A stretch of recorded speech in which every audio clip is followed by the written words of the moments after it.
സുഖേട്ടാ ഈ പൊടിയൊക്കെ ഭയങ്കര കേമാണല്ലോ. കാര്യായിട്ടുണ്ടല്ലോ. ചിക്കൻ എന്തെങ്കിലും ഉണ്ടാ? Mutton chicken? ഞാനേ ആ എന്റെ വീട്ടില് ചിക്കൻ, അതുപോലെ മട്ടൻ, ബീഫ് വളർത്തിയത് ഇതൊക്കെയാണ് സംഭവം. മനസ്സിലായ? അല്ല നിങ്ങളെ പോലെ ഈ ചമ്മന്തി, സാമ്പാറ്, തീമ്പാറൊന്നുമല്ല. എന്റെ പെണ്ണൊരുത്തി പ്രത്യേകം 4 മണിക്ക് എഴുന്നേൽ കൂട്ടാ.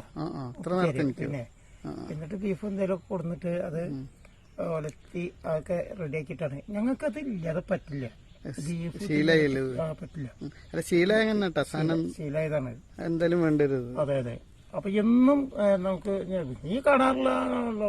ഞാനൊക്കെ കൊടുന്ന അല്ല അതിനനുസരിച്ച് ആരോഗ്യം ശരീരത്തിൽ ആരോഗ്യം നേടിയെടുക്കലാണ് അതിന്റെ ഉദ്ദേശം.